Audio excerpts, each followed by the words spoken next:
శివాయ గురవే నమ. అయ్యా, ఇవాళ నారద మహర్షి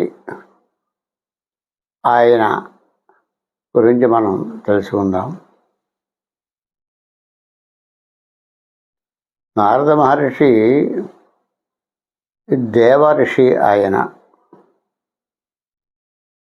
మీ బ్రహ్మగారికి మానసపుత్రుడు. అందరూ ఉన్నవాళ్ళంతా బ్రహ్మ సృష్టి వల్ల అంతా మానసపుత్రులే తప్పించి వాళ్ళకి పుట్టినటువంటి సంతానం అంటే ఎవరు ఉండరు. త్రిమూర్తుల్లో ఎవరికైనా అంతే, మనోసంకల్పం చేత రావాలి తప్పించి వేరే విధంగా వాళ్ళకి సంతానం అంటూ ఉండదు. అంటే అంతా ఒకటే. అంటే స్త్రీ పురుషుడు తానే దీనిలో ఉన్నది ఆయనే, ఆయనలో ఉన్నది ఈవిడే. ఇంక వేరు ఉండదు. వేరు ఉన్నప్పుడు ఎక్కడి నుంచి వస్తుందండి? అంచేత మనోసంకల్పం చేత కొందరిని సృష్టిస్తూ ఉంటాడు బ్రహ్మదేవుడు. అలాగే ఆయన ఒకసారి ఆవలించెట్ట. ఆవలిస్తే ఆవరింతల నుంచి వచ్చాడు జాంబవంతుడు. అంటే మనోసంకల్పం ఇక్కడ కావలసినటువంటి ఆ మనోసంకల్పం చేత పుట్టినటువంటి వాడు నారద మహర్షి అన్నాడు. బ్రహ్మ మానసపుత్రుడు. మనోసంకల్పం చేత పుట్టినవాడు మానసపుత్రుడు.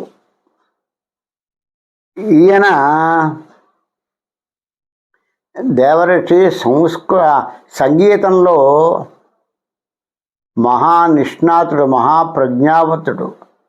నారద తుంబులిద్దరూ కూడా దేవగాయకులు. ఏ సభలో అయినప్పటికీ కూడా వీళ్ళ గానం ప్రముఖంగా ఉంటుంది. కైలాసంలో శివుడు సభ తీర్చినా, లేదా వైకుంఠంలో విష్ణుమూర్తి సభ తీర్చినా, ఎక్కడ ఉన్నప్పటికీ కూడా వీళ్ళ గానం లేకుండా ఏదీ జరగదు.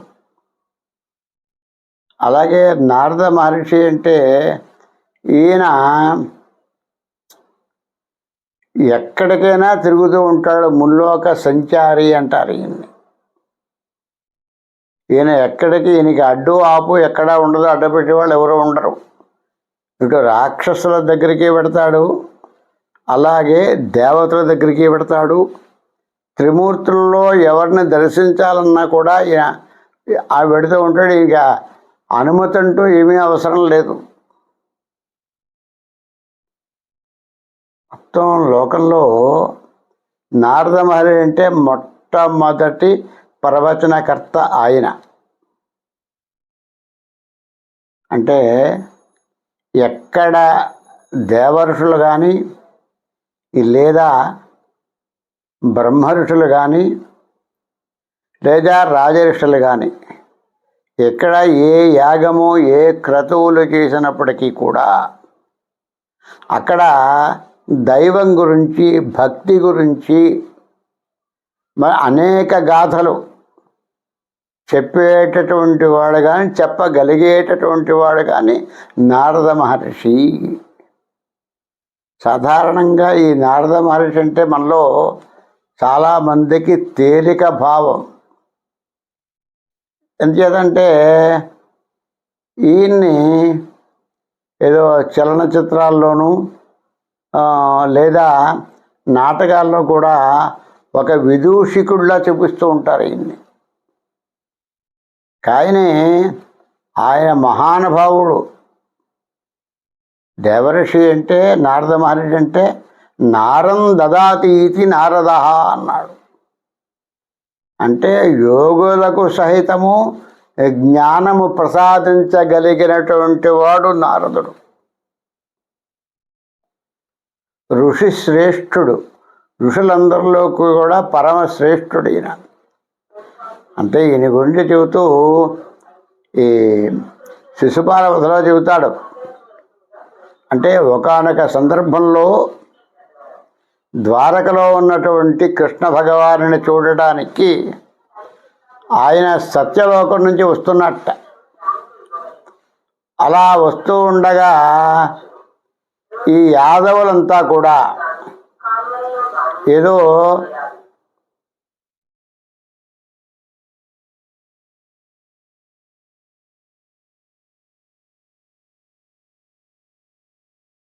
ఈ యాదవులంతా ఏదో దివ్యమైన శక్తి పైనుంచి కిందకు వస్తుంది అనుకున్నారట.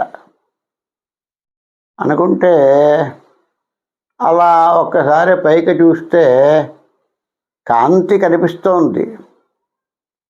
అదే చెప్పాడు, గతం శరస్తేన మనూరు సారథే ప్రసిద్ధమూర్ధ్వజ్వలనం హవిర్భుజ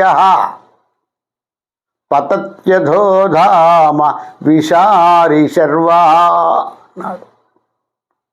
అంటే పైనుంచి దివ్యమైన కాంతి వచ్చేస్తోంది.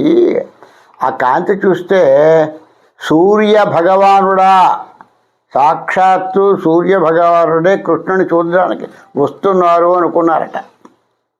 అలా అనుకుంటే మరి ఆ రథం లేదు, రథం ఎదురకుండా సారథి అనూరుడు, సూర్య భగవానుడికి సారథి అనూరుడు.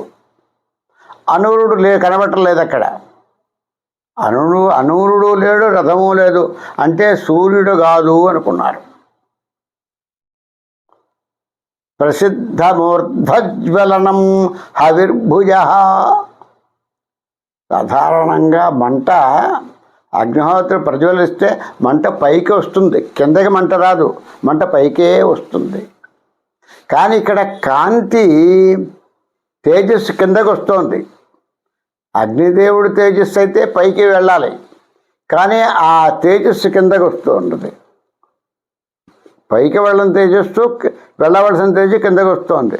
కాబట్టి అగ్నిహోత్రుడు కాడు. పతత్యధోధామ విశారి శర్వా. అది కిందకి వచ్చేస్తుంది, కాంతి దగ్గరగా వచ్చేస్తుంది. కిమేతతు, ఏమిటండి ఇంకా ఇంత కాంతి వచ్చేది? ఎవరు?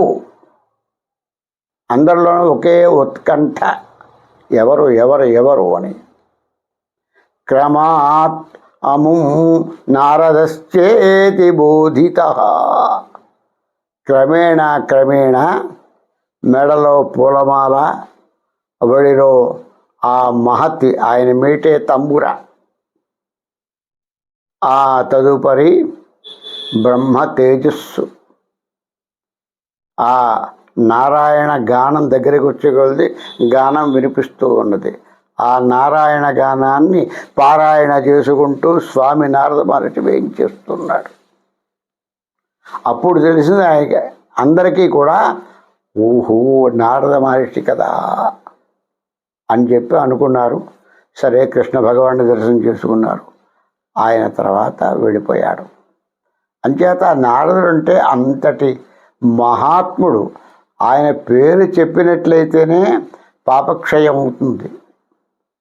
ఆయన దర్శనం, దైవ దర్శనంతో ఆయన దర్శనం కూడా అంతే. మహర్షులకి సహితము దిశా నిర్దేశకుడు ఆయన. ఎటువంటి క్లిష్ట పరిస్థితులు వచ్చినప్పటికీ కూడా ఆయన సలహా మీదే అందరూ కూడా ఎదురుకి పెడుతూ ఉంటారు, ఆయన సలహానే అనుసరిస్తూ ఉంటారు. నారదుడు అంటే గొప్పవాడు అని అర్థం. మనమేమో ఈ ఈ చలనచిత్రాలు లేదంటే ఈ నాటకాలు చూస్తూ ఉంటాం. చూస్తే దానిలో విదూషకుడు వేషం, ఒక హాస్యం చేసే పాత్ర వేసేవాడు ఎలా ఉంటాడో అటువంటి ఇదిగా ఆయన్ని చూపిస్తుంటే మహానుభావుడైనటువంటి నారద మహర్షిని విదూషకుడిలో చూపిస్తున్నారు. మనం అవే చూస్తాం కాబట్టి మనకి అదే భావం ఉన్నది. పోనీ ఏదైనా పురాణం ఎవరైనా చూస్తున్నారంటే వెళ్ళి విందామా అంటే వినం.